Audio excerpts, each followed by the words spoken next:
Sentinel Online. Now loading the Beast Unleashed podcast.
This episode of the Beast Unleashed podcast features Stephen C. Phillips, Mike Blanchard, and Michael Wilson.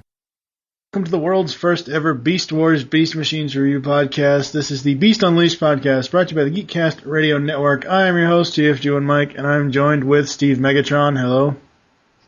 Goodbye. And Pecan Court Michael. Hey, how's it going?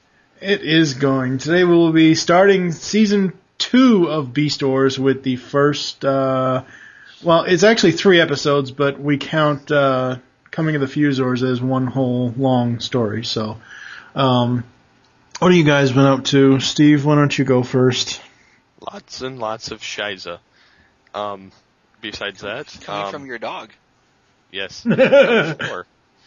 But, no, I got the, because I'm trying to get some more voice acting chops built up, so I somebody suggested to me to get the art of voice acting from James Allberger, which actually has some pretty interesting information in it from what I've gotten so far. I've also gotten a Batman Arkham Asylum, which, for reasons I'm not going into, has been a pain in the ass to install, and it does work, but alas, hello, leg, meet, boot. Yes. It's gotta be. Even though it looked like it was factory sealed and everything looks legit compared to the animated series that I got, which was blatantly obvious. So yes, that's pretty much all that's gone on with me as of late. And next week, well, actually, when you're hearing this, it'll be last week, I'll be on vacation. Or you would have been back from vacation. Same difference. Yeah, whatever. There was a vacation in there. Somewhere, yeah. Yes. And Michael, what have you been up to? Same old. I'm getting over my cold, and the boys are getting over their colds, and there's no more throwing up or runny noses or anything like that. We're on the road to recovery. That's good. Yeah, so we're relatively happy. I have been rearranging my Transformers cabinets, the collection cabinets, and I've managed to make 2 more shelves. So I think I had taken suggestions from Twitter as to what I should do with one of the shelves, and I think General Techno had said, put Energon in there, and I said, okay.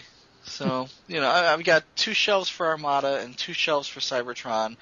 And to be honest, I didn't like many of the Energon toys, so I just didn't open many of them. I've got them all, but I didn't open many of them. So they're all sitting in huge stacks in my closet. So I'm thinking it would be a good idea to go ahead and open a few of those and put them on, make a second Energon shelf and put them in there.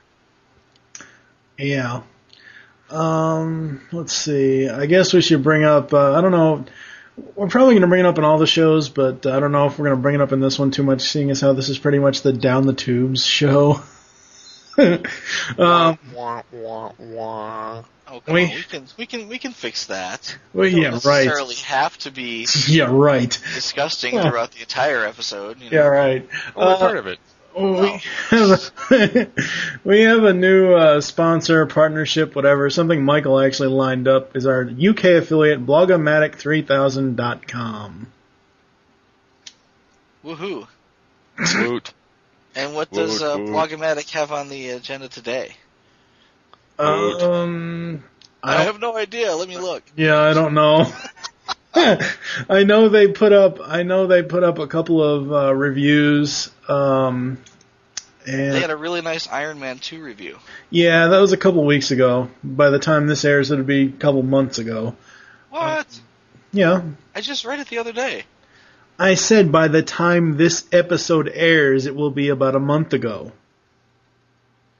This episode doesn't air till almost June. Oh, really? Oh, yeah. Happy birthday to me. Because we release them every other week. I'm to it, Skippy. Sorry. I don't know what day it is half the time anyway. So. Me either. So very, very cool. They're, like Michael said, they wrote a very good Iron Man 2 review. Everyone should have seen Iron Man 2 by now. In some form or another. I used to say that. Yeah. Again, with the leg meeting the boots. What you be talking about, Willis? I actually don't know. My situation has not gotten any better it can't get any worse. I'm still working on a few things as far as figuring that out. I don't want to go into too much detail on that. Let's see. What else? Yeah, I guess that's it. So we are going to get into some episodes.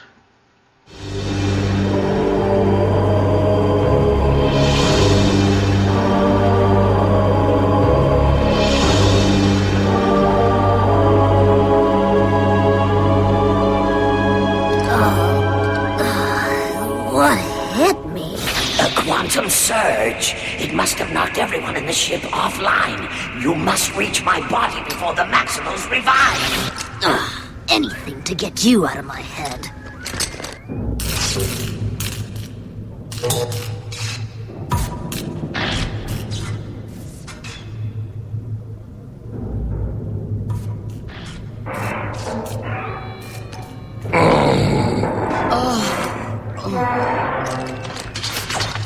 Air Razor, are you damaged?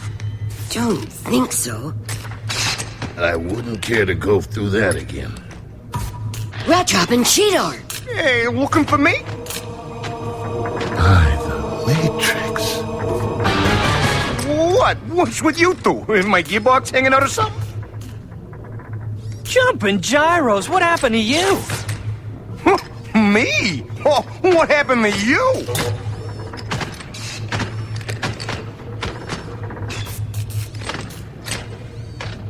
Hey, I'm, gorgeous. The surge must have mutated your superstructures. I wonder what it did to your beast modes. Beast mode!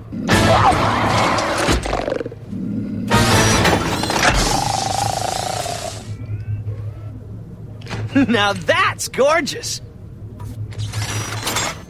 I'm a rat with wheels. Cool.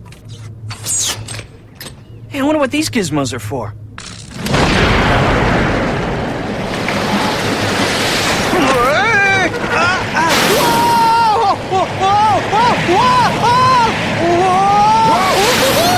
Hey! How do you work these things?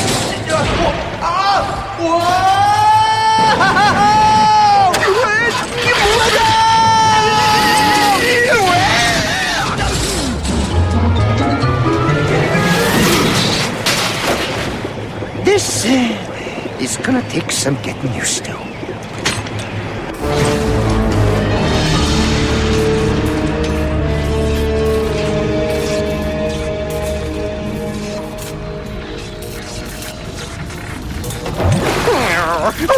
Walter is alive!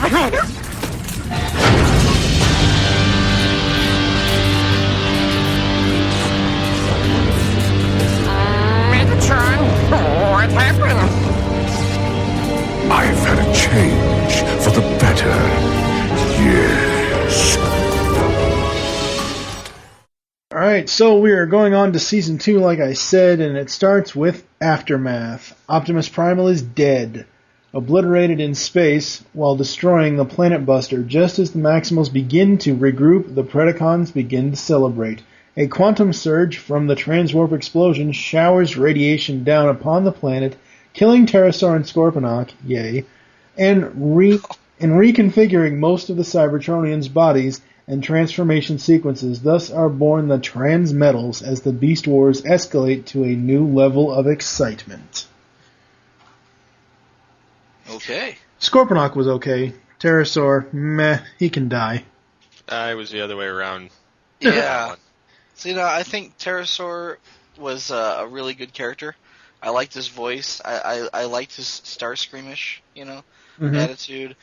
Scorponok, I think, was underused and underappreciated for the most part. He was dumbed down for the most part. Yeah. But I mean, they could have used him a lot more effectively. He, especially as a Transmetal, he really could have come into his own. I don't think we got a Transmetal Scorponok toy. We did in the form of a McDonald's toy. That doesn't count. I know technically that doesn't count, but we did at least get a Pterosaur. Yeah, that wasn't. No, actually, that was nice. We got a repaint of the Pterosaur too, didn't we? Yeah, a couple times. Yeah. Oh, in fact, yeah, we got the Armada version with the Minicon posts. Mm-hmm. Yep. That was a nice one. Yeah. Oh yeah, that was really nice. Speaking of Transmetal toys, I already reviewed this one on Toycast a number of episodes ago. It was one of the ones Michael sent me, a Transmetal Air Razor. Yet, when this radiation thing hits, only Cheetor and Rat Trap get the upgrades. Tigatron and Air Razor were there too, damn it. Well, here's my theory on this. Because they were going to become transsexual later? No. This is before that even. Anybody that was born from a stasis pod on the planet was not affectable because they were born of that world, whereas everybody else came to that world already as robots and had to scan life forms, whereas these guys were all goo. The only reason that like Rhinox and Dinobot weren't affected and Waspinator was because they landed in CR tanks. Okay, so it's basically the Dinobot syndrome, and I don't mean Dinobot from Beast Wars. I mean Dinobots from G1. It's pretty much there was something in G1 where, what was it? The stupid juice that affected all the Autobots that Megatron had. The serotonin or I don't know. It's some fucking stupid thing. It wasn't cosmic rust. It was something else that rendered the Autobots inactive, and the Dinobots were the only ones that weren't affected because they were built on Earth. So it's that basic same logic? Yes. Okay. Rat Trap takes command again. Only this time he has a lot more style with it. Very true. And he knows what the hell he's doing, and he's not as cocky. And his gearbox is hanging out. Gibbats. His gearbox. He's a Gibbats. Is a Gibbbox? What's a Gibbbox? He's a Gibbats. Is my Gibbix hanging out or something? Yeah, Gibbots. That's what it sounded like he said. Oh, my Gibbbox. Of course, because that's what dangles below the... Yes. Yeah. What's your position? Directly below the Gibbbox. See. There it goes. This time they shine. Yeah, exactly. This is where it starts. We're not even 20 minutes into the show and we've already gone downhill. And This is where, at first it's all ooh and ah, and then there's the running and the screaming. And there's like, ooh, what? Holy shit. Yet another bitch punch from Air Razor to Black Arachnia. That was awesome. And she delivered it so well. Yes. I know everybody loves Dinobot, whatever, and the main reason why everybody loves Dinobot is because of Code of Hero or whatever the hell the episode's called. But again, more to it than that. But again, Dinobot moves out of the fucking way and Rhinox gets hit again. That's a pussy move right there. Oh. Catbot cannot fly. You can now. I love it. I love when Megatron first shows up and you see it just like damaged in background, and then you see his eyes and you can tell something's different about him. Oh yeah, That sounds more sinister. He's just a big dark silhouette with red eyes. Yep. It was a very cool unveiling for his new Transmetal body. Yeah, my note for that was, ooh, purpler, shinier T-Rex, yay. Transmetal 1 Megatron. See, I'm just not a big fan of the Transmetal T-Rex body. I love it. I think it's I think it's lame when he's got rotors that pop out of his hips and he roller skates around. That was funny. I think roller skates are lame, but I like how he can fly. I like the overall robot form. I like the whole layout of the Transmetal better than the original. Yeah.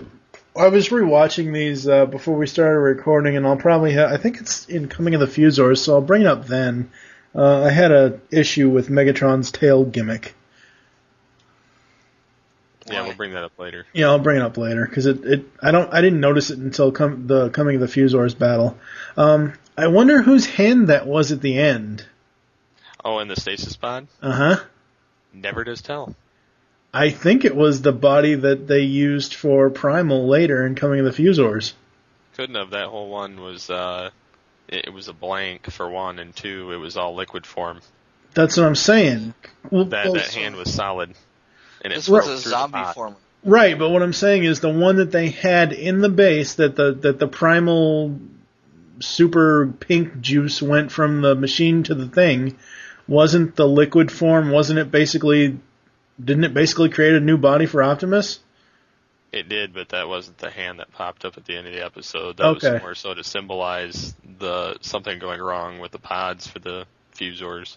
Okay. Even though when you check the Fuzors in the next, they don't show that hand whatsoever.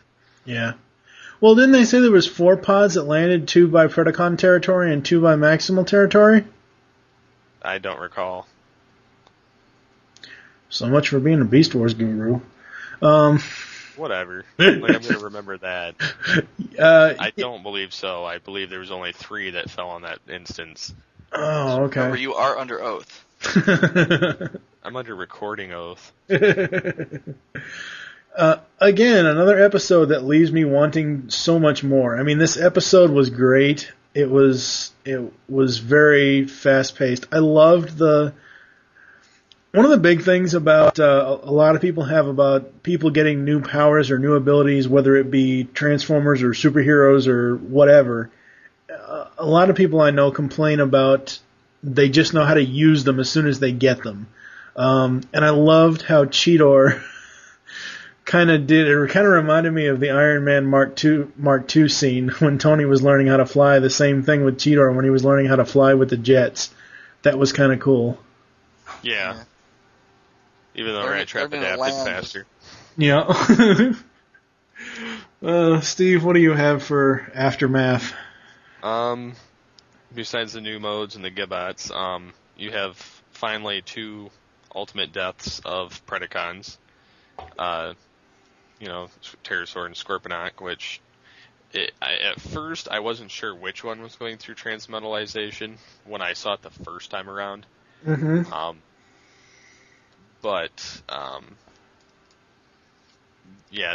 They obviously both died. I guess they were kind of doing that to leave it open that they could bring them back. Kind of like they did something with Megatron with, lava and transmetalizations. But, Waspinator did not have a splat moment. No, he avoided it. Yes. He avoided it by landing in the CR tank. Yep. And also in the Rhinox vision of the explosion, you see Primal spark, and then you see his robot form fly out of the spark. I totally missed that.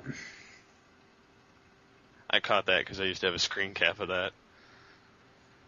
Yeah. But, also in the other notes, I guess Waspinator was supposed to die. Was he really? Yes. That's what it says in the wiki, anyway. I did not know that.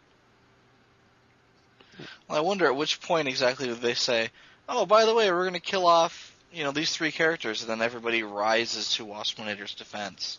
Well, I guess that he had a lot of popularity, and so the writers wanted to keep him for comic relief, so they granted him amnesty. That's why he comes out of the... I thought it was going to be like a letter-writing campaign or something, where everybody freaks out and sends mail to mainframe. Don't kill him. Don't give him the cheddar biscuits. I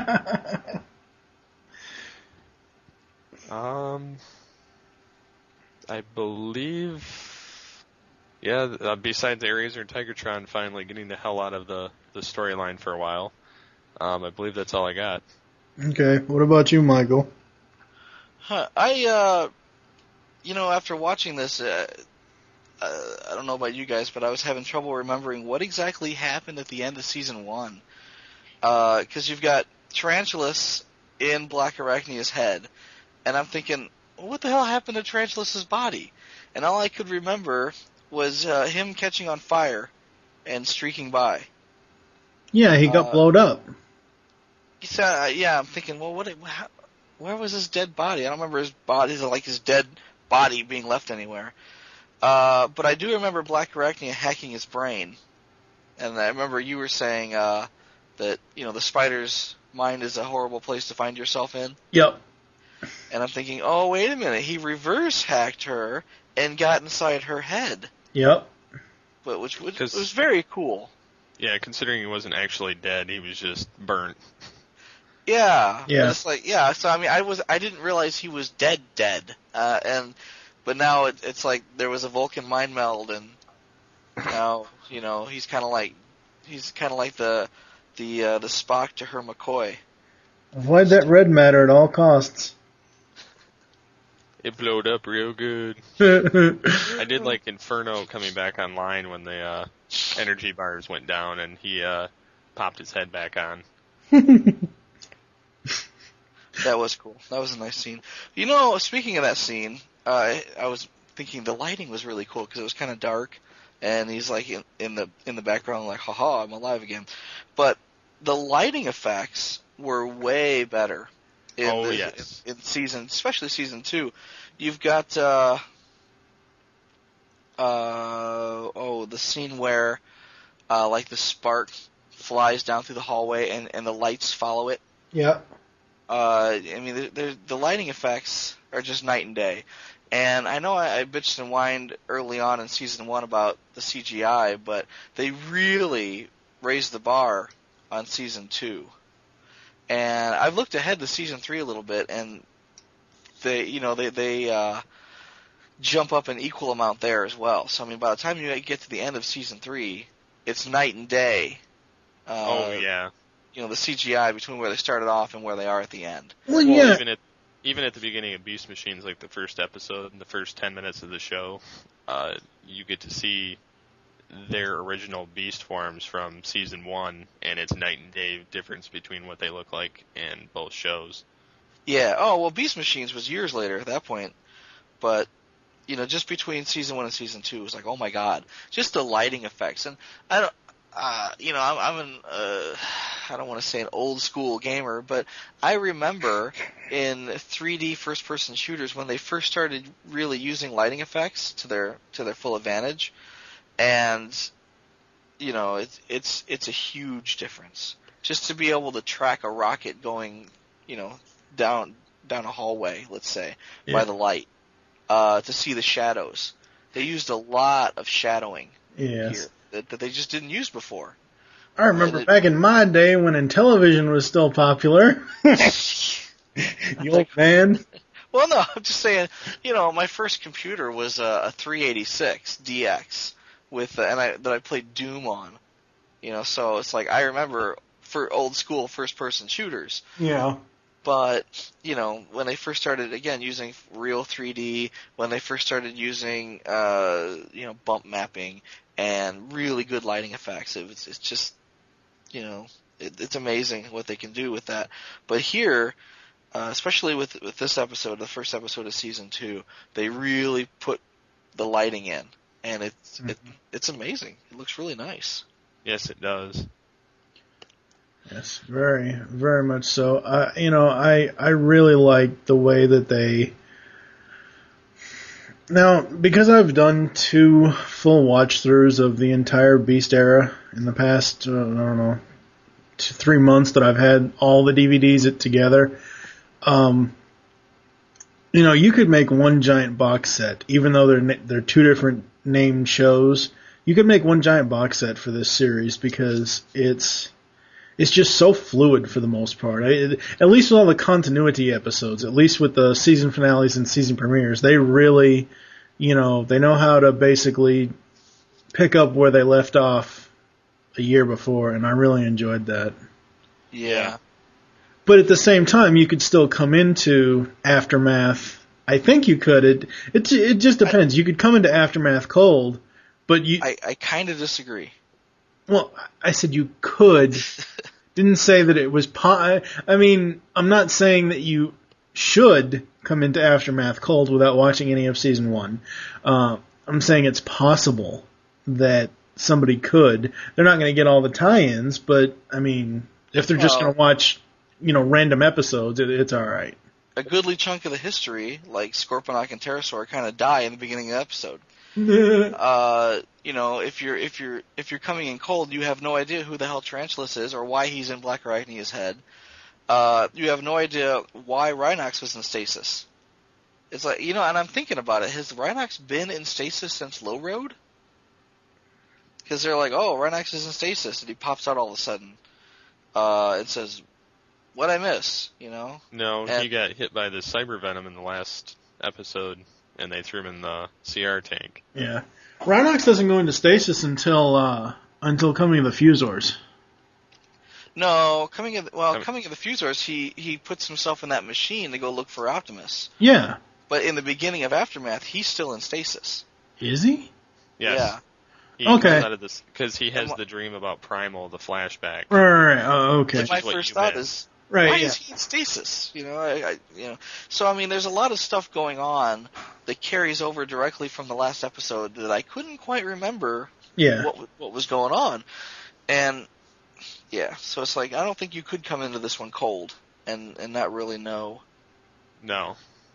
Yeah, but yeah, I like Rhinox finally gets out of the stasis, and the first thing he does is bitch slap Dinobot. He's like, I'm in a very bad mood, and Dinobot's like, okay, fine, point taken. And it drops him. Don't hurt me. Yeah, lifts him up over his head. I like that. But the whole Cheetor, Waspinator, and Rat Trap Megatron battle kind of drug on forever. But it did begin the Tail Whip era. It's the first time we'd seen a Tail Whip. Yeah. Which I hate. Does Cheetor even have a gun in Transmetal 1 mode? Yes, his 2 hands. Which yeah, that's right, his hands. Form. Yeah. That's right. I always forget about that because I remember the only reason why I remember that is because I think it's because of actually the season finale of season 2. I almost said Aftermath. The Agenda, where he and Optimus are going into the quote unquote cave where the Energon stash is, and they're going in like cops. They're having all these police poses of covering each other, and Cheetor just looks to me like a cop, a robot cop. Or a RoboCop. There you go. But he take that, Ed 209. In the next episode. He what? His handguns. He's got a handgun. Does he talk with his hands a lot? Does he go, rawr, rawr, rawr? They'll give you the best hand job you'll ever have. He bites your winky off like that. Because he's got teeth in his hand. Yeah. And Steve can do this much better than I could, but Megatron had a very cool line about new packaging and same product. Oh, yeah, I was going to say that. Do it. New packaging, same product. Losers. I like that. Because they're just in a big heap, and he's like, God, you guys suck. he's like, even with new bodies, you guys blow. He says, I've got an upgrade and I can actually use it. I can roller skate, motherfucker. What can you do? All right. I can fly.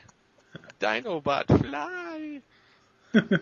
It's just yeah. But I liked the whole Transmetal thing. I kind of felt like Rhinox got the shitty end of the stick because he didn't get a Transmetal body, and there was really no reason for him not to. His toy got it, but he didn't get it because again he was in the restoration chamber. But yeah, which was I don't know. I wouldn't have mind seeing him as a Transmetal, although it was nice to see some keep their original form. Yeah, I think it would have been nice. But yeah. Yes, anyway. we'll get to the other additional Transmetal Maximal in the two-parter, because I know Michael does not like that Transmetal form. Oh, well, are we done with this one? Yeah, well, I think so. Why? Well, I was going to say then we should move on to the coming of the Fuzors. Do you got to go potty or? No, I'm take just a little saying break? because we're already starting to jump into the coming of the Fuzors. Yes. Got So a little doggy do to clean up there and.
up next is the two-parter Coming of the Fuzors. Infiltrating the Predacon base, Dinobot steals the 2 golden discs from Waspinator, but not before the two agree that with only one moon above, there is now proof that this planet is indeed Earth. Megatron travels to a sparse, distant forest where 2 stasis pods have crashed, and welcomes to his side 2 new Predacons, Quickstrike and Silverbolt. His army bolstered, Megatron prepares an all-out attack on the undermanned Maximal base.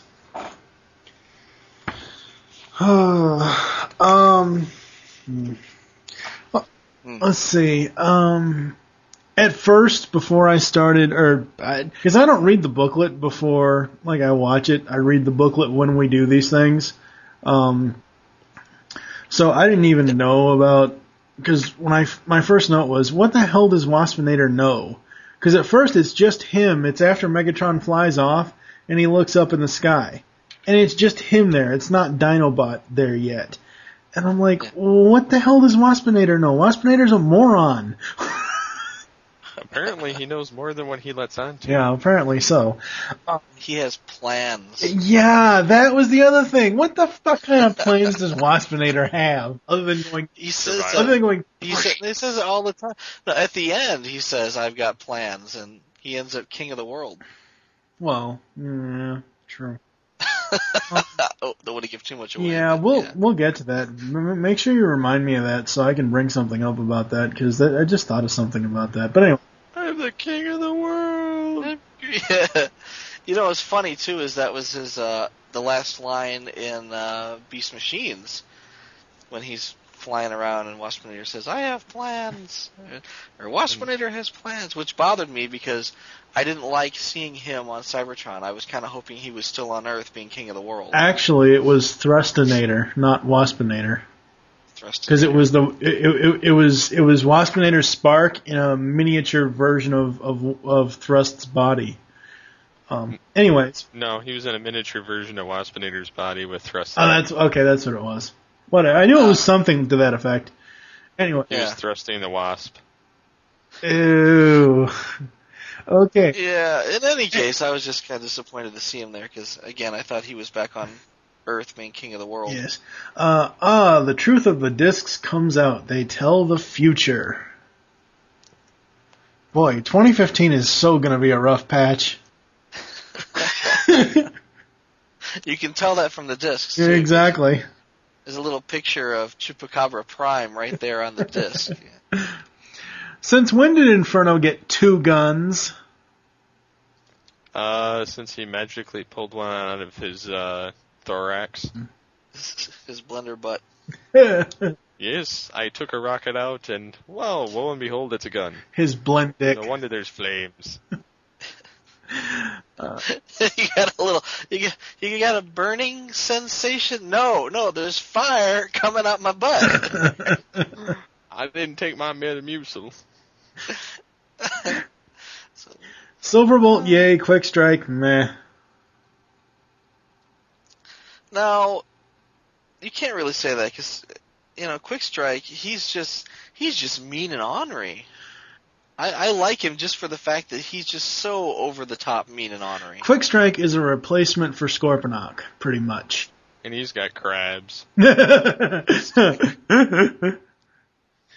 he's like a dumbed down, hyper version of Quick Strike.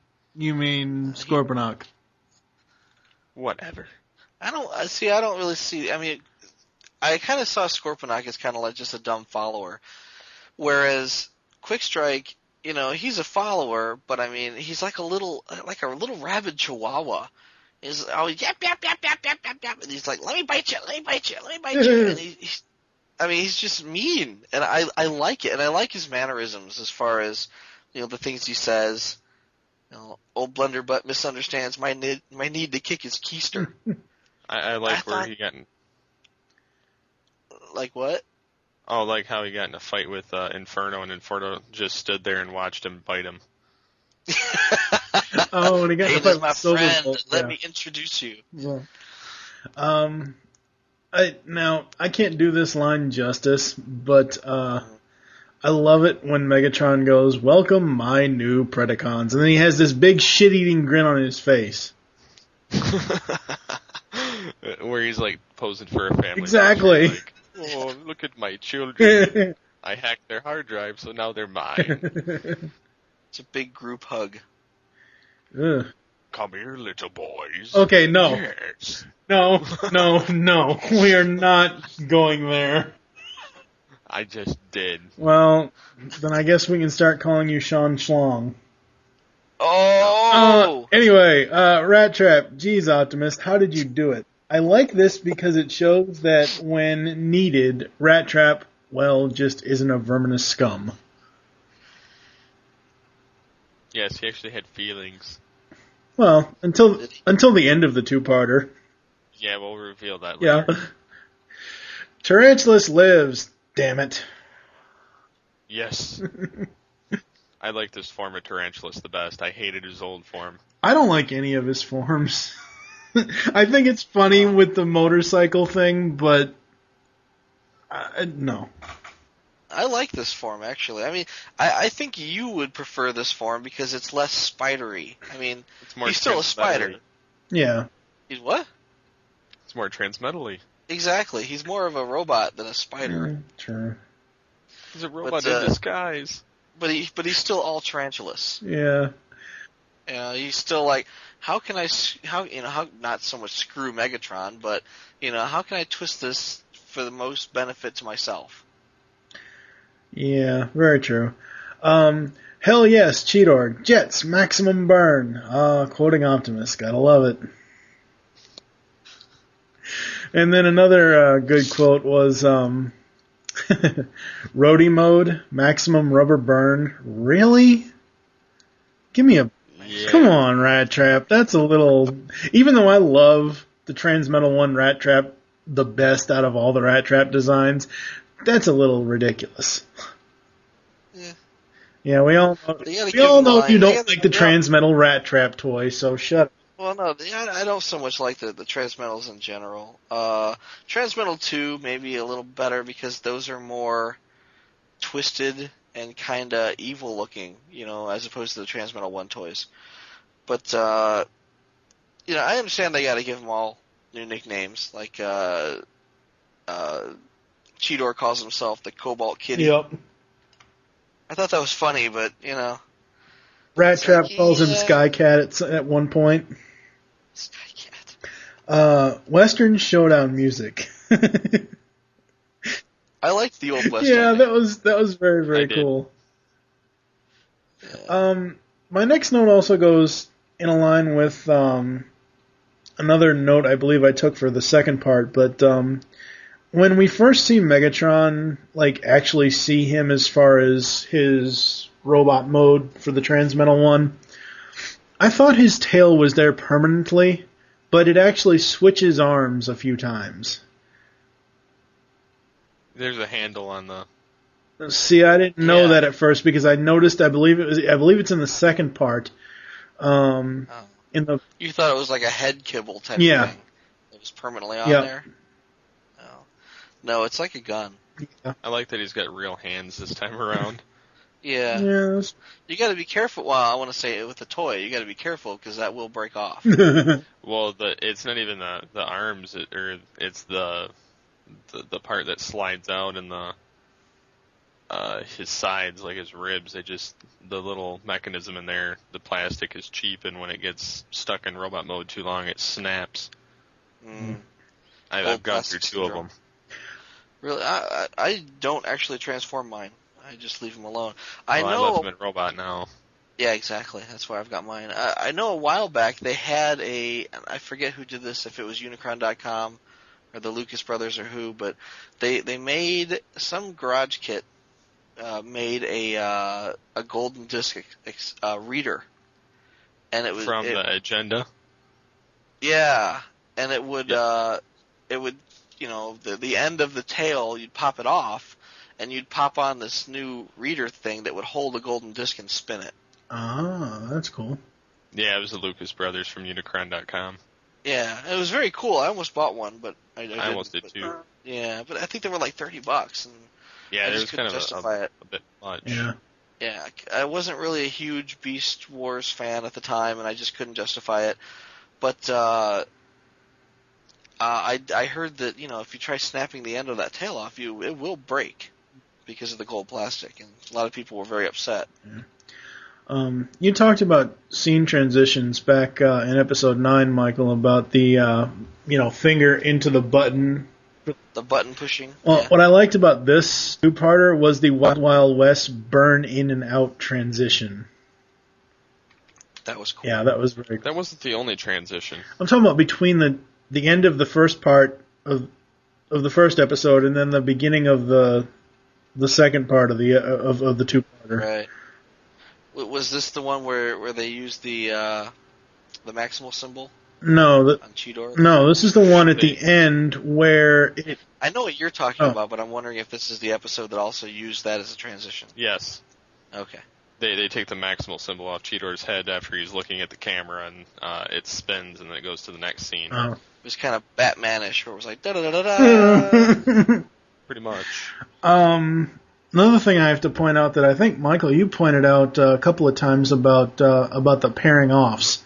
During the showdown scene where they pair the good guys against the bad guys, Rat Trap and Tarantulas are faced off against each other again. Yeah, well, I mean, everyone was kind of facing off against somebody because they were way outnumbered. Well, right, but what I'm saying is, remember way back in Season 1 when they did the fight on the mountain in Beast Wars Part 2? Yeah, oh yeah, everyone's got their own nemesis, if you will. Yeah. So that's all I got. Michael, why don't you go next? What do you have for notes on this one? I'm surprised you didn't mention this, but it was the best Waspy splat alert ever.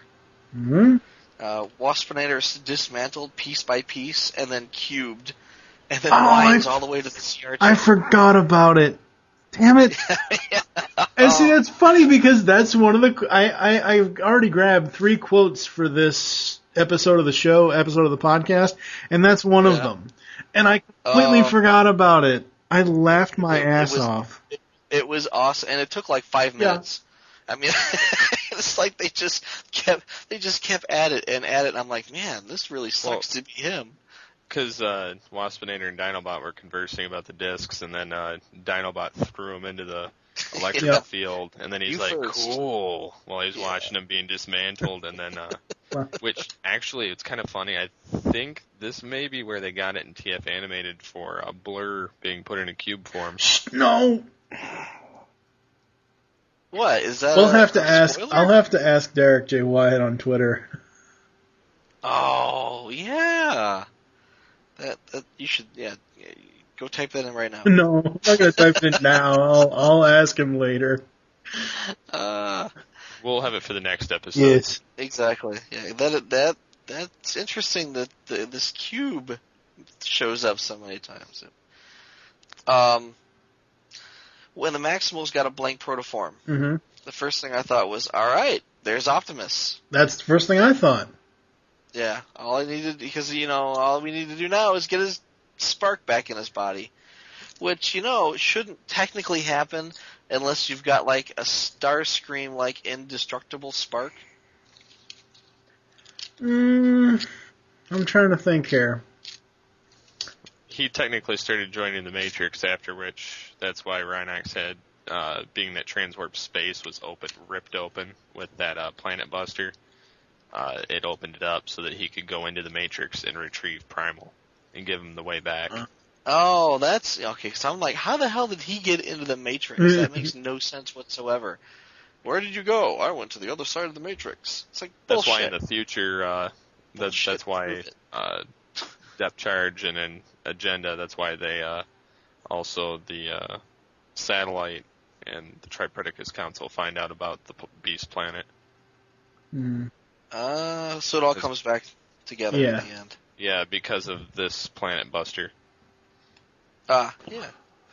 Interesting. But no, right about here, they are really missing Optimus Prime. Oh, yeah. Because they're getting their asses handed to them, right there in broad daylight, and they know it. It's like, if Optimus was back, we wouldn't be having our asses handed to us like this. But, the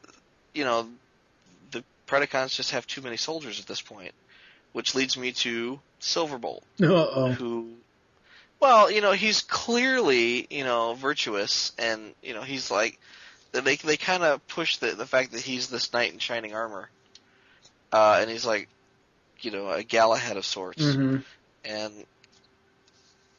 I don't even know what Megatron's thinking keeping him around. Because clearly he's not a bad guy. Yeah. I mean, Quick Strike is, I'm a bad guy, let me show it to you, but... Well, I like how Megatron got pissed at him and all of a sudden shoulder cannons turn around and blast him.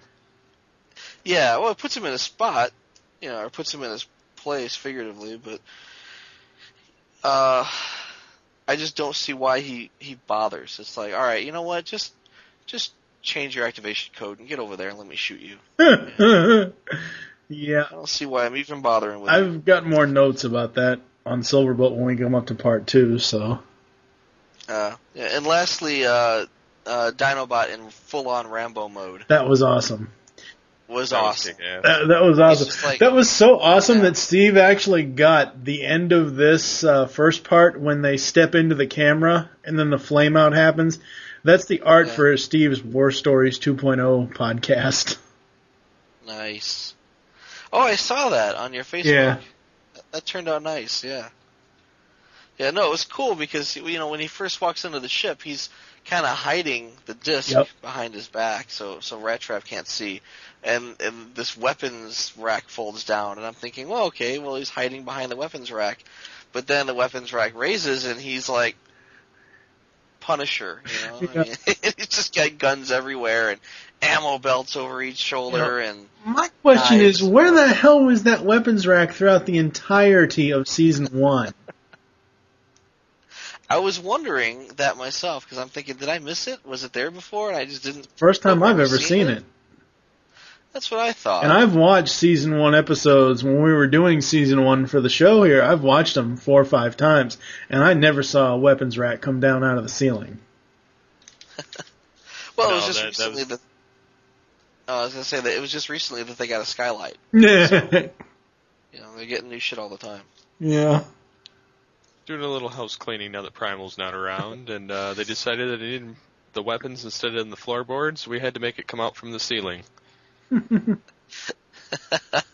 This is where we used to keep like the garden shovels and the spades and that for Rhinox, but he's in stasis, so Now we keep the Rambo gear. yeah, we took all the garden shovels out and replaced it with huge guns and ammo and whatnot. It's not the last time you'll see that either. Yeah. What about you, Steve? What were your thoughts on this first part? I like the darker, grittier tone, as well as the western tone to it. The Fuzors thing, to begin with, didn't settle well with me. I was all good for the Transmetals, but the Fuzors I thought was pretty lame when I first saw it. Now, going back to it, it's not so bad.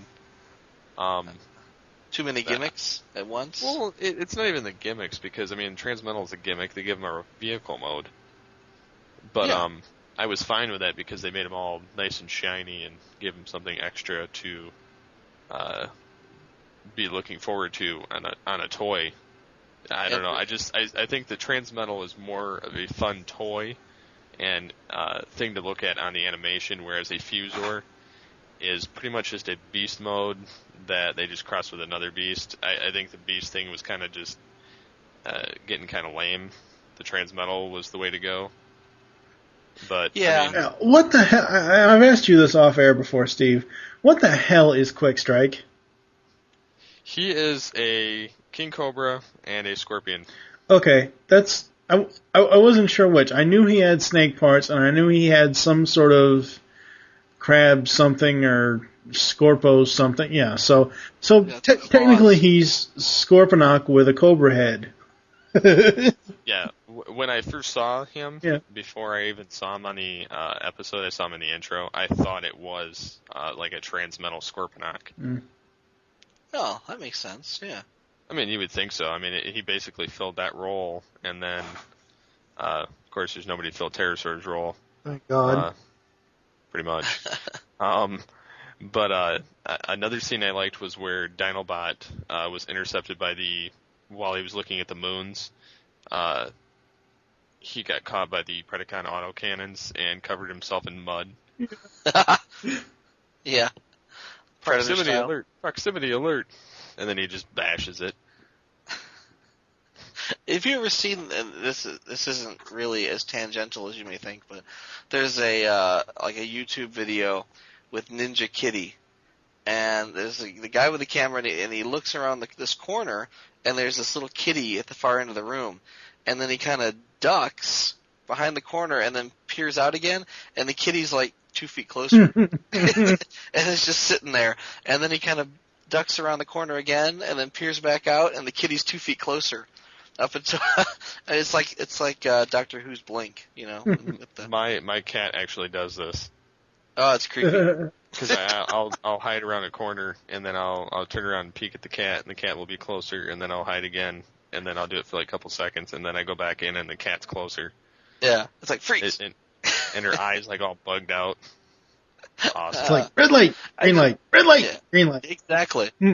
That's why I thought that scene was funny too, because it's like the scanner would scan left and scan right, and you'd hear running.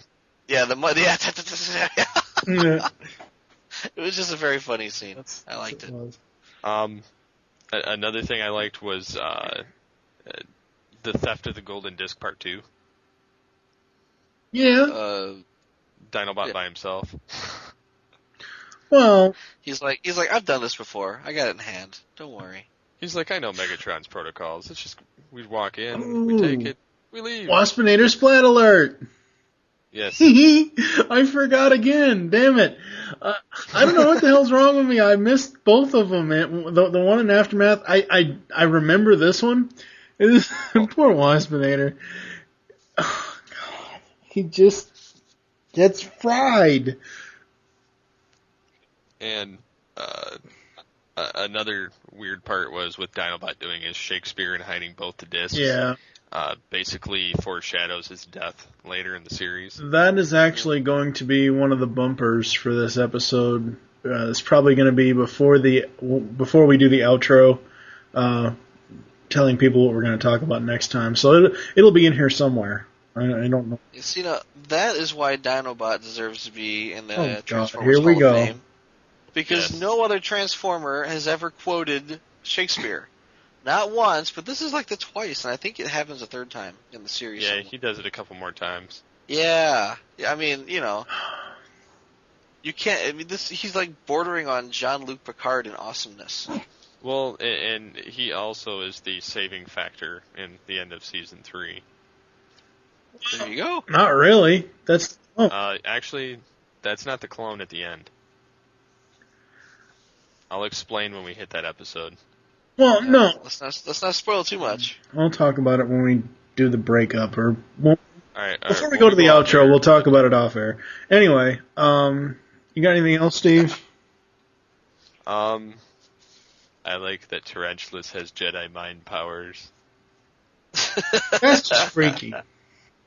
I like where like, these are not the golden discs you're looking for. They're not here. Go away. I like where he starts pointing the gun at Black Arachnia, and then Megatron comes on the screen, and he just makes her fall on the ground, and he's like, "Oh, hello, how are you doing?" I wasn't about to just slag this teammate. Yes. That's all I got on episode Part 1. Coming to the Fuzors, Part 1. Yes. Going into Part 2, with Rhinox unconscious and Tigatron and Air Razor off to scout for falling stasis pods, only 3 Maximals are left to defend the Axelon. The Predacons attack while Black Arachnia secretly downloads Megatron's backup files of the 2 golden discs. Just as the battle looks most hopeless, Silverbolt defects to the Maximals, and a surprise from above turns the tide. Okay, let's see. I've said it before. I love the burning scene, the burning flame transition. I think that's really, really cool. I don't think I've mentioned this before. I know I mentioned Cheetor's gun in his original mode. I like the sound of his gun. With this one though, Rat Trap's gun. It looks like a pistol, but it sounds like a machine gun. Yeah. Definitely like that. This is... Didn't notice. Well, you rarely notice gun sounds, so... Okay. Yay, Silverbolt is talking sense. However, he still follows Megatron's order to converge on the maximal base. Yeah, again, very obvious that Silverbolt is a Maximal. Yeah, that was my next note. Could it be argued that Silverbolt was never really a Predacon? Well, funny thing is, when he was introduced, when he figured out his name, he actually quoted the original Silverbolt from season or whatever of G1. Yeah. What'd he say? Oh, how he introduced himself. Oh.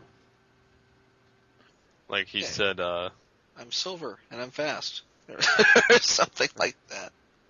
Yeah, he said something along those lines. He said, I'm long and I'm I think strong. my name is Silverbolt. Yes, pure, strong, and fast. Mm-hmm. Sounded kind of lame to me, but whatever. Yes. I didn't realize it was a quote from G1. Yeah. I didn't either. They stole it. Doggybot will follow Waspinator. Waspinator will lead. Just like, I like how he reacts to that. He's like, Okay, since you know the area better than I do, and Waspinator's like, what? Yeah, there's more Looney Tunes thing, because the screeching thing comes on, and it's funny because Waspinator has no wheels. I thought that was Silverbolt that made the screeching. Well, either way, neither one of them have wheels. No, Oh, they have he almost slammed into him when he hit the brakes. they have parking brakes inside their legs. Now this is I don't know why I missed the cube splat alert and the electrifying splat alert, but Cheetor headbutts himself into a Waspinator splat alert.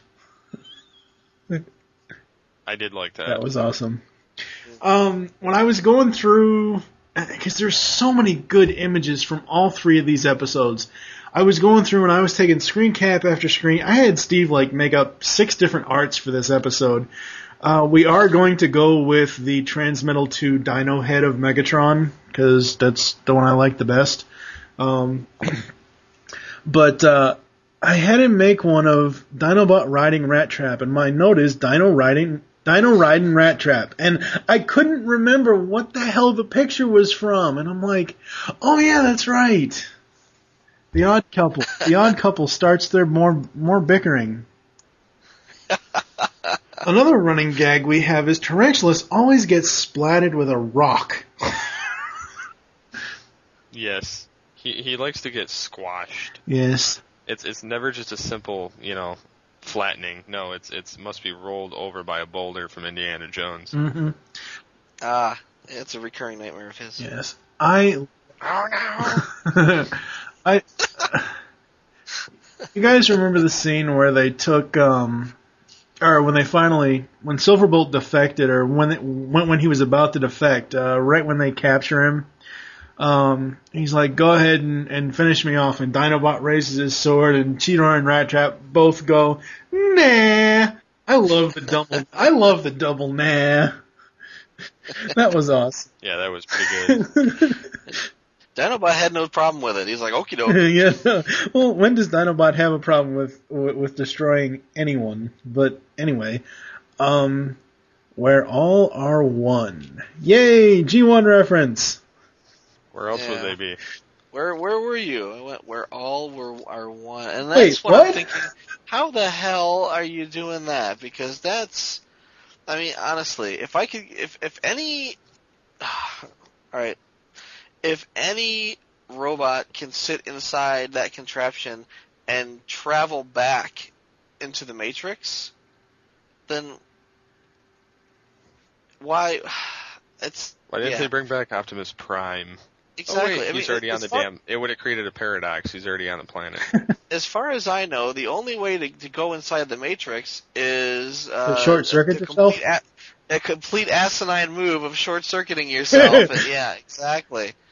It's like, well, how do I commune with the Matrix? Well, I kill myself, and then I die, and that's how you go and talk to the Matrix. Well, it could also be argued that because the timeline of Beast Wars, because Maximal and Predacon are in the future, or they're from the future, and they're on prehistoric Earth, obviously they're going to have higher technology than the Autobots and Decepticons did. So, there's a little thing to argue about, I guess. Yeah. Plot through technobabble. Yes, exactly. Follow the Trans-Ion Trail. Yeah, speaking of the Trans-Ion Trail, it flows through the Axelon. Looks like there's a big mysterious button there. Shattered. But again, the lighting effects was awesome. Yeah. When it flies, I was like, wow. Yep. Yeah. I love it when I can make BotCon 2008 references. Shattered glass shield effect. Oh, when the shield's fractured? Yep. That was cool. That was another thing that they couldn't have done in Season 1. Yeah. No. And they had the nice slow motion of all of their shock as the shield fell away like glass, having Sentinel fail ultimately. Yeah, no, that was very, very cool. And, the explosions were awesome, too. When they had the full-scale attack on the base, and they're all firing, willy-nilly, the explosions were just very well done. Yeah, Especially when Dinobot got shot in the crotch. That's gotta hurt. Yeah. That's why he went, oh! I really like, I was gonna say, I know voice. Shut up. I know Mike voice. Gibbons. All right, shut up. I lost it, and then I found it. I know voice actors, especially very well trained voice actors, can go from voice to voice to voice. I thought it was very cool when Cheetor flew in and said, Sentinel, stand down, autoguns online, and then Sentinel comes back and says, autoguns targeting, or whatever the computer said. I find it very cool that Ian can just go from Cheetor to Sentinel in a split second. I'm not sure he did. No, I mean, to be honest, nothing against Ian, but generally when a voice actor does more than one part, they'll say one line, and then have to warm up before they get to the next one. Well, and the way it sounded like he went from one to the other. Whether he actually did that or not is another story, but just the way that it was edited together, right. It sounded like he went from one to the other. I think Scott McNeil is one of the few voice actors that can jump back and forth, having a conversation with two different characters that he's voicing at the same time. Oh, especially Rat Trap and Dinobot. They bicker all the time. No, it's just terribly cool to see him work. Yes. But, if I've seen video of Seth MacFarlane doing Family Guy, yep. And he will do, the Peter Griffin voice, and then try to kick over to Brian Griffin's line, and he'll say Brian's line in Peter's voice, and just literally say the same line 3 times until he's finally got Brian. Yeah. And then kick back over to Peter. So it's a stumbling kind of a haphazard process, and they're going to edit it back together anyway later on. Well, it's one of those things, again, there was a story, or not a story, there was a, on the Shout Factory 25th anniversary DVD release of the Matrix set, the voice actor feature on there, where they're all telling stories. Somebody told the story of Frank Welker doing a voice session with 2 characters, and Wally Burr went to stop him because he thought he heard an overlap, and that's why they normally don't have voice actors do the 2 characters in one conversation deal, because overlap may happen. And it was Frank doing 2 or 3 or 4 different characters at once, and Wally Burr apparently thought that there was an overlap, and everybody's like, no, it's just Frank, he's doing 4 characters. Optimus, Blue Ape Surfing Mofo, woohoo! I love the Transmetal one, Optimus. I love the ape mode. I don't love the robot mode. I love the ape mode. I like the robot mode better. To me, I think the robot mode looks like an ape mode too. He's got an ape face. It just doesn't make any sense. I want that toy. Just for the surfer mode. I think he wants a big metal banana. What? Big metal banana. Oh, he didn't enunciate that correctly. I didn't get the... I was trying to do that. I thought he was trying to do it in Spanish. It was a banana. Banana. A banana. Yeah, call McDonald's with that one. That'll be fun. Yeah, of course, we're going to... bananas. Hopefully... I was going to say... I've done that one. They don't know what to do. I was going to say, hopefully Steve's voice is up to par for this, but he's going to have to say, flight is no longer your advantage, Optimus Primal. Oh, that one? Do it. Do it right now. Flight is no longer your advantage, Optimus Primal. You rock. Yeah. Thank you very much. I'll be here all night. Catching up to new people. Tip your waitress. What was the line? I've got some catching up to do, new people to meet, and most importantly, kicking Rat Trap out of my quarters. Hey, the guy was dead.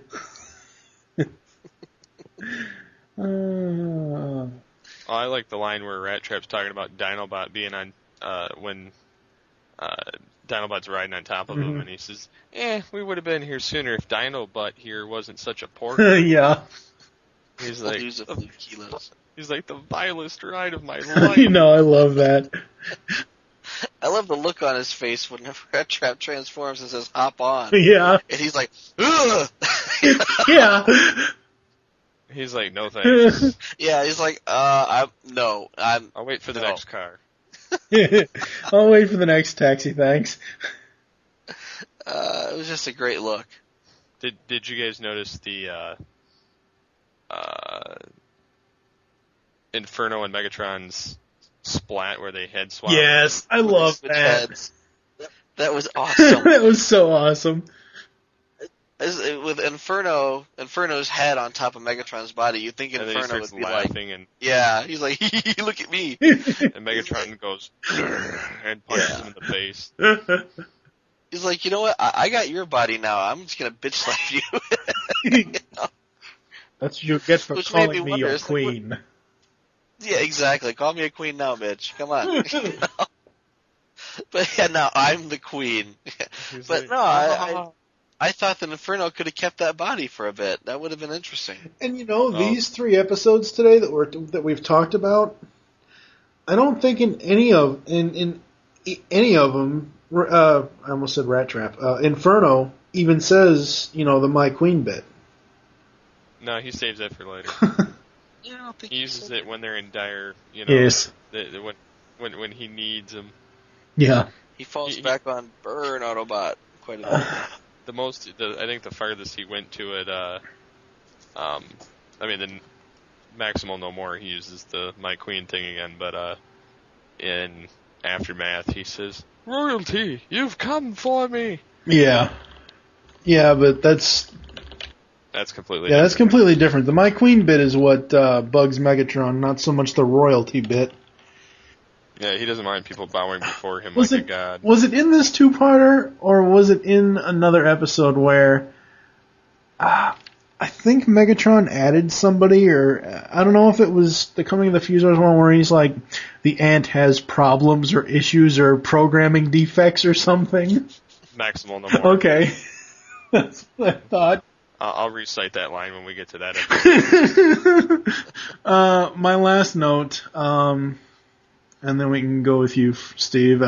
So we enter a new era in Beast Wars. Future developments will be most interesting. Now, I love, we talked about the lighting in these first 3 episodes of season 2.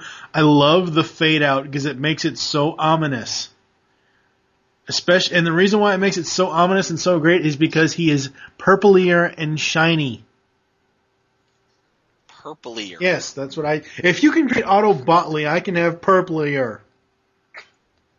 And then you've got Black Arachnia smiling with random numbers going through her face. Yeah. My optics are burning green. She's got the Matrix in her soul. Well, if she's got the backup data in her brain, how does she keep that from Tarantulas? When she downloaded it, she said, "Download data tracks, triple encrypt." Yeah, but you'd think Tarantulas would at least know there's something in there, even if he doesn't know what it is. I mean, he's smart enough where that would tip him off. Right, but he doesn't know yet, and there was a point where he tried to break through and she fought him off. Not in this episode, but in a later episode.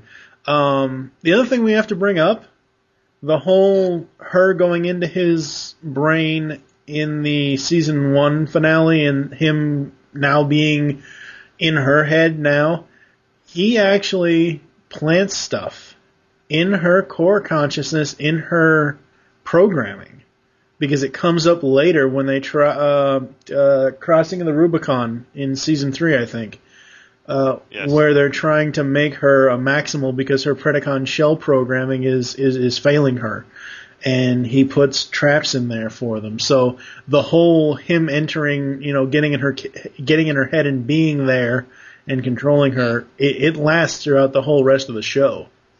Well, actually, he did that whole thing in the programming when he replaced the Maximal chip with a Predacon chip. Oh, did he? I thought it was because of her going into his head. No, it was because that was the programming that he customized and built. Oh, okay. Now, do they ever bring this up as like a violation of her body, for lack of a better term? Technically, he's raping her at this point. He's mind raping her.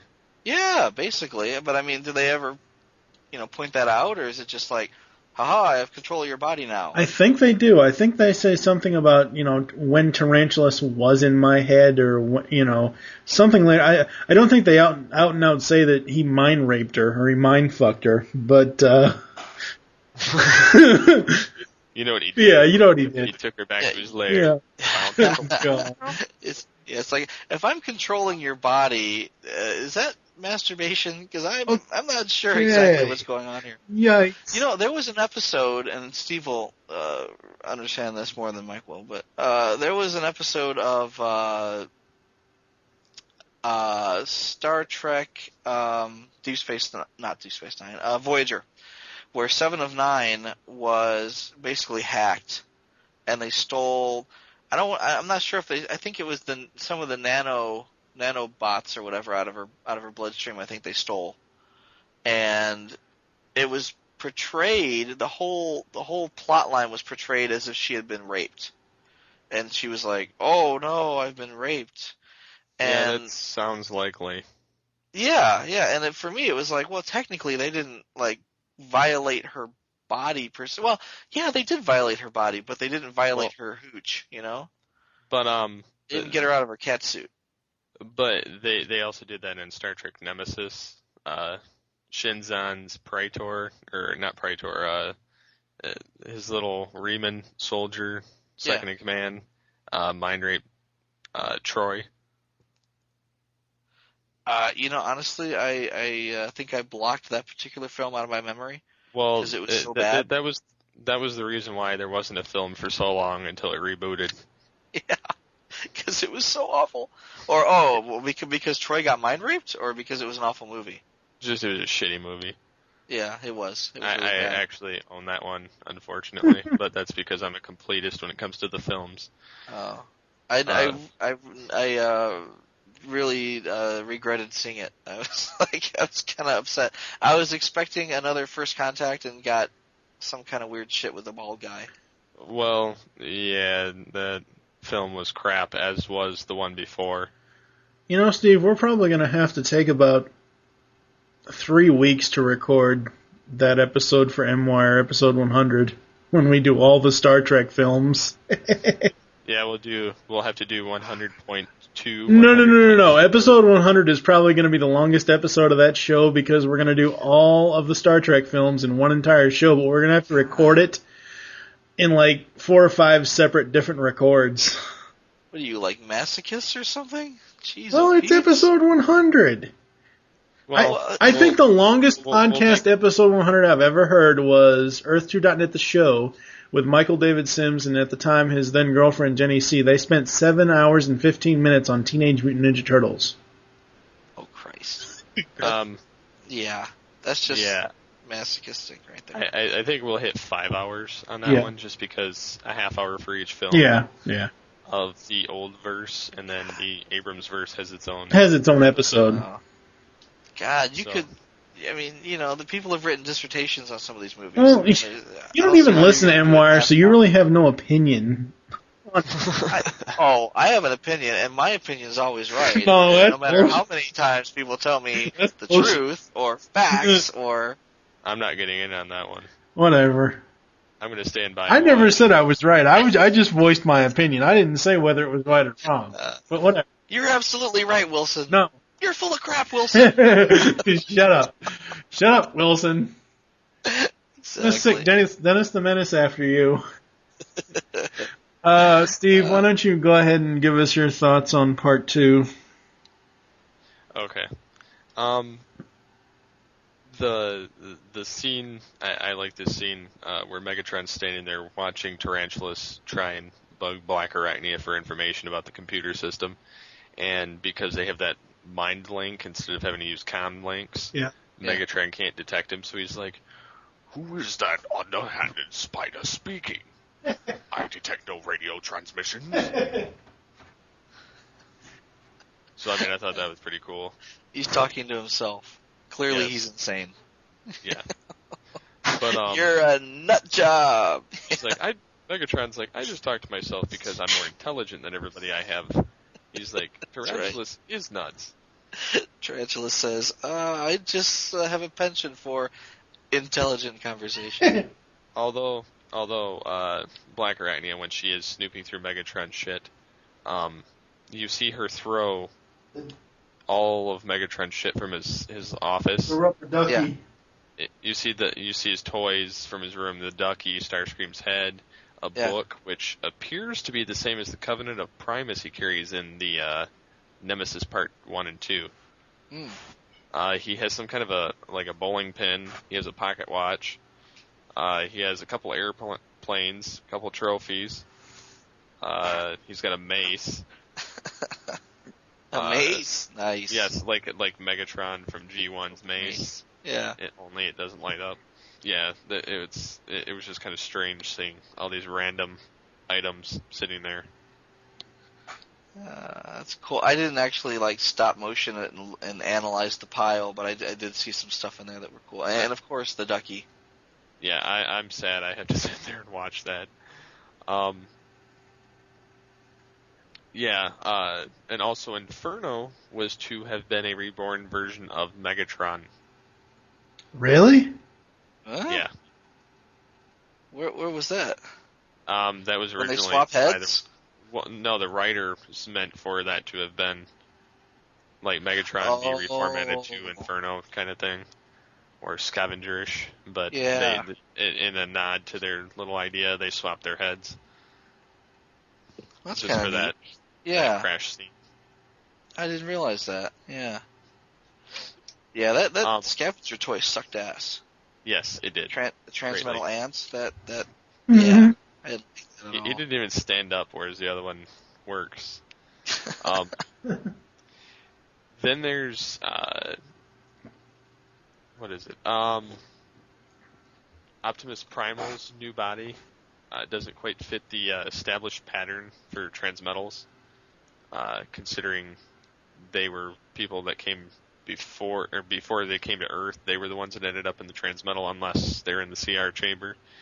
Same thing with the Earthborn. If they were born on the Earth, that's right. He was a raw protoform, so technically he should have got his old body back. It don't matter. That blue surfing ape mofo is awesome. Shut up. Don't like that. Oh. That's why he becomes an orange ape later. And to be honest, I think that might be why I don't like Ape Link from the Bicon sets, because it's this, number one, it's the same mold, right? But number two, when he's in robot mode, he's got that ugly ape face. I just don't like it. Don't like either one of them. No, sir. Don't like it. Oh, and here's some other things that were in Megatron's stockpile that I missed. Somebody got a apparently good read on everything that was in there. I guess he's got a submarine, a model helicopter, a number of books, a Holy Grail, 3 identical spiky planets, a model rocket. Those were things that I missed. I was wondering how they saw all of this. Is it stuff that Black Arachnia was just tossing through the air? Or? Yeah. Somebody got a really fast screenshot. I guess so. I didn't really care to look at that. The only thing I noticed was the rubber ducky. That was the only thing that I found funny. The rest of it, meh. Yeah. Because he plays with his rubber ducky later in Season 2. Yeah. Because he takes lots and lots of baths in front of the TV. When we get to that, we got to really talk about that. Is it an Energon bath? Is it a regeneration chamber that he just has in his own personal chamber that's acting like a tub? Or, we're going to have to talk about that in depth when we get to it. It's his own personal spa. He's already been in the tub once already, right? Mm-mm. That was that episode where the purple dinosaur head was looking at him and he was petting it and brushing his teeth. No, he was in the chair. He wasn't in the tub. He was in his high chair. I seem to remember him being. He wasn't. There's a scene I believe. No, he didn't do the tub thing until Season 2. Yeah, there's a scene in the tub where we see him sitting in it from the back. Where we see the back of his profile, the back of his head, but we don't actually see him a frontal shot of him in the tub until later in Season 2. See, it's just strange that he's got. See, he does things differently than everybody else because he's got the purple dinosaur head that looks at him and he pets it, and he snores, and he's got a bathtub. It just completely goes against convention. Well, that's the whole point of the series. It's what makes him a memorable character for one. Oh yeah. But for two, it's like, wow, that's really different. You have any other notes, Steve? I would have to say when I first saw this episode, and it still holds true today, I love where Megatron goes up and he and the other Predacons are aiming at the damn near dead Maximals, tells them to finish it, and then you see this huge explosion and then all the shock on all the Predacons' faces and dropping their weapons. Oh, what's gasping as Primal shows up and says, "Well, that's just Prime." And he's got the, shield, and they all start, Megatron says, shoot at him. They all start shooting at him, and then he says, my turn, and they start blowing their ass away. With built-in anti-aircraft guns. Yeah. Yes. That's the other thing I wanted to bring up. I didn't bring up earlier. When the big giant body that we, quote-unquote, don't know, even though everyone can assume what it is, comes in front of the CR chamber and opens it where Silverbolt is, just the look on Silverbolt's face is priceless. Just shocked. Yeah, exactly. Just what the fuck did I do now? Well, what kills me though is the Predacons are cowardly. They don't want to fight one-on-one most of the time, and they're already fighting, massacring the Maximals because it's literally 3-1 at this point. Primal wakes up, and sure, they're all shocked as hell to see him, and that's understandable because he was dead, but they're still outnumbering them 2-1, and the three of them are beat all to slag. I mean, Rhinox has this huge hole in his chest. I mean, they're not looking like they're going to fight at all. So technically, it's like 7 or 8 against Primal. Yeah. And the other three are kind of lying there like, I'm not dead, I feel happy. I feel happy. I think I'll go for a walk now. And they could have, I think if they, I don't want to say if they had pooled their resources, or maybe if Megatron had been more effective rather than going, oh, fuck me, Primal's alive, they probably could have taken him. Yeah, I have a real issue with Optimus and Inferno doing their whole duel thing, because Optimus's gun that was at the side of his leg or the side of his hip, it looks like a giant fucking blow dryer. Oh, yeah. My wind will trump your fire and blow back in your face. It looks like a giant fucking blow dryer. Not even giant. You know what it reminds me of is an ice cream launcher. No, ice cream launcher. Take this, Rocky Road, bitch. No, it reminds me of Lego sets used to have a little piece that was like a nozzle, like a horn type thing. Yeah, that type of thing. But they would double as a laser gun, so you would put it in a little minifig's hand, and it would be a gun. But it was ridiculous, and that's what this reminds me of. It looks like this ridiculous little nozzle on the side of his hip. It looks like a water hose. Yeah, it's just kind of ridiculous. Barely even looks like a gun, but What else you got, Michael? I really liked Dinobot's kick-ass shotgun. Yeah, that was cool. I thought that was good. I mean, and it was like pump action, so he was like, chick, boom, chick, boom. Yeah. Chick, boom. Chick, boom, that's right. I dug it. I liked it a lot. And, in the past, we've had damage models for some of the characters where they get the tar beat out of them, and, they show them and they're all like, with burnt edges and exposed wiring. And, yeah, like Pterosaur, exactly. But here, you've got your Rat Trap and Dinobot and Rhinox beat all the hell, and they've got Well, I want to say, as nice as the CGI has been so far in Season 2, they kind of dropped the ball here because the damage models aren't that good. I mean, you've got Rhinox with a big hole in his chest, and that's about it. You know, it's like, you're damaged. How can we tell? Because you've got this gaping hole in your, you know, your rhino's bottom jaw. And the other two were just kind of lying there on the ground. I think Cheetor was just kind of lying there on the ground. There wasn't really much going on with him. Rat Trap barely looked damaged at all.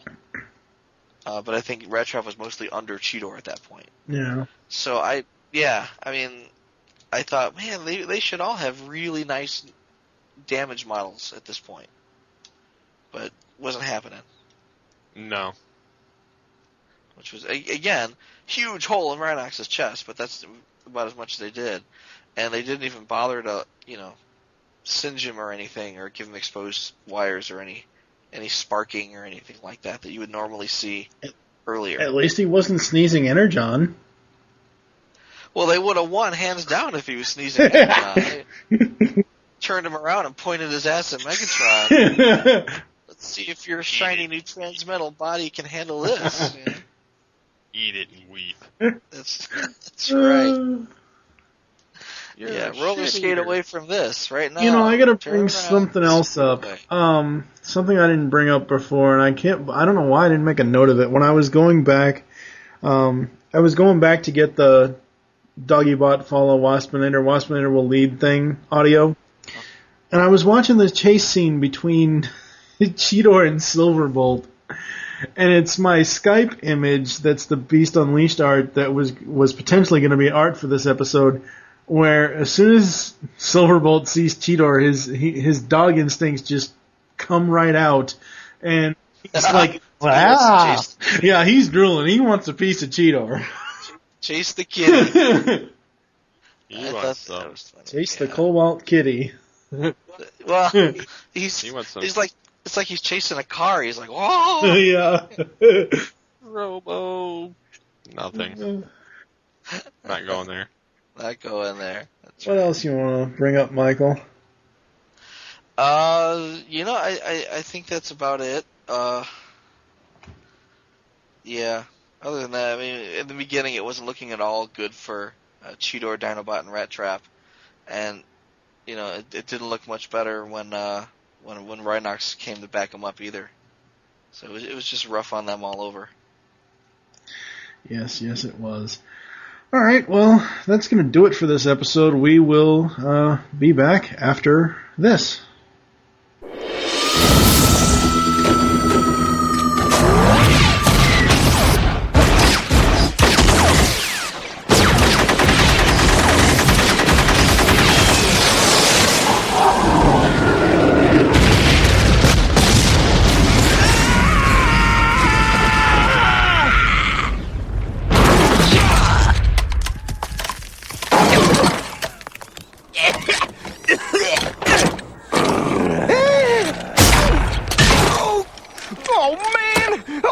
Like this, I really miss the boss monkey.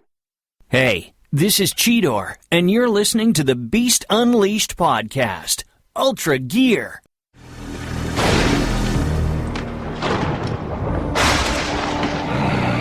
To be or not to be, that is the question.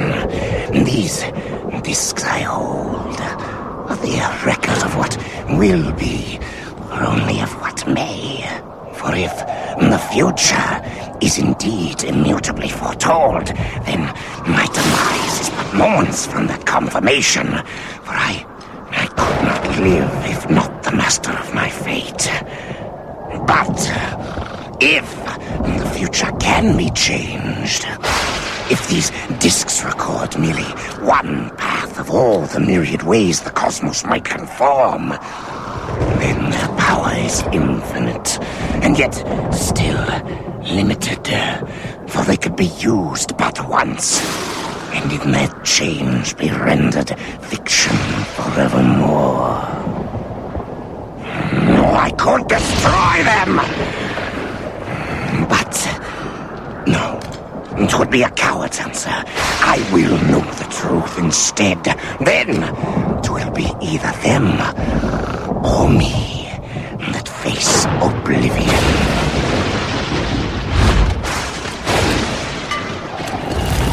Till then.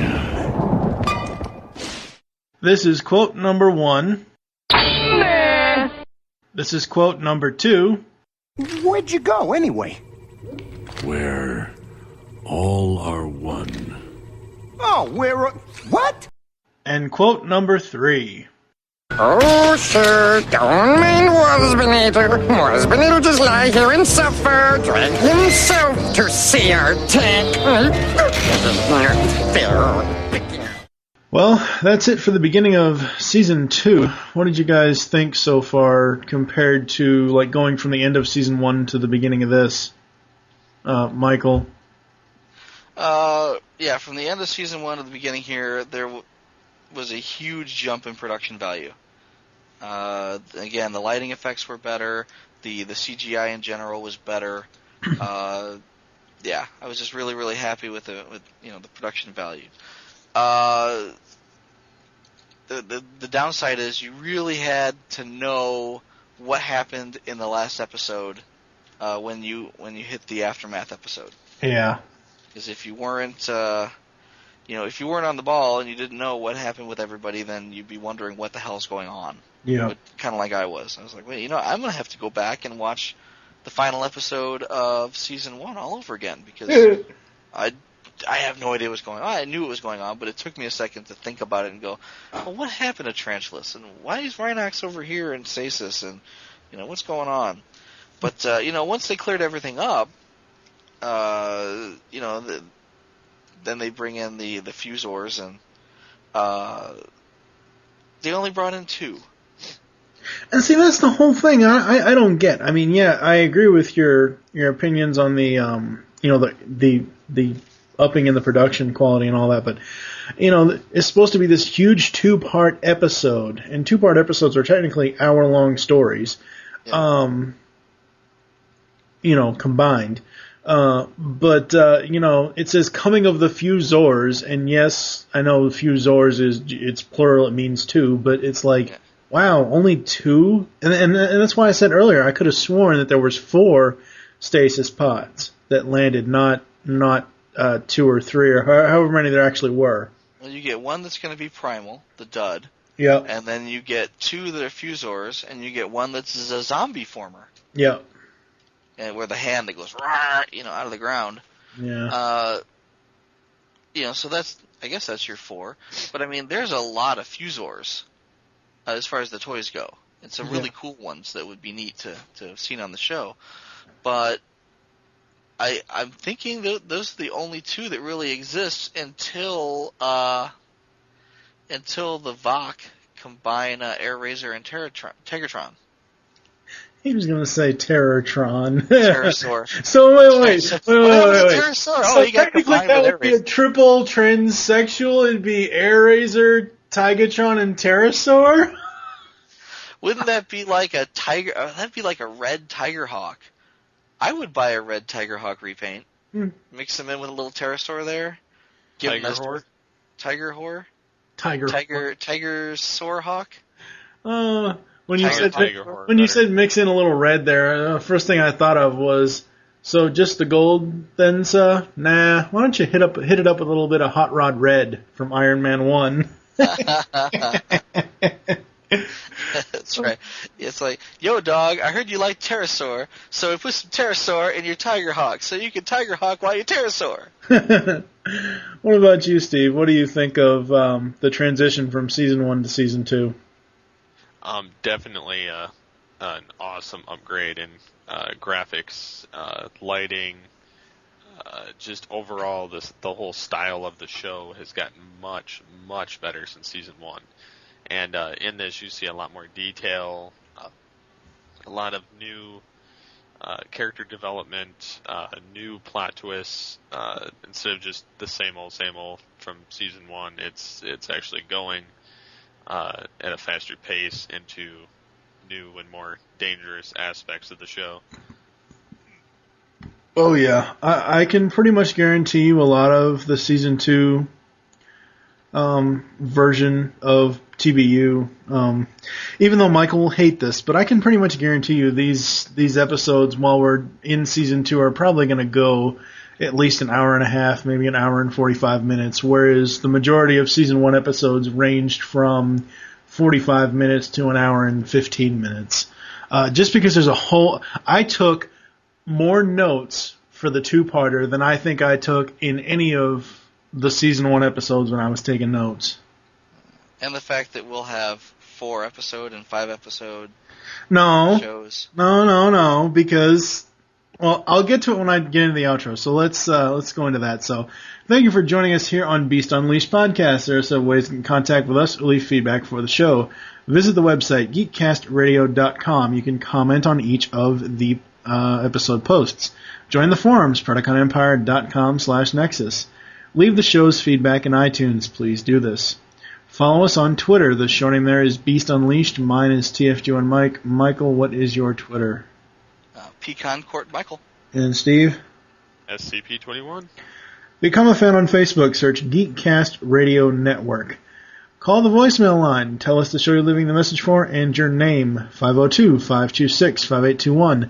Again, if you guys want to still be able to call us and leave us voicemails, please go to the website and donate. We're still trying to raise $65 to get get those fees paid for the next year. So please go donate. Be sure to visit our partners at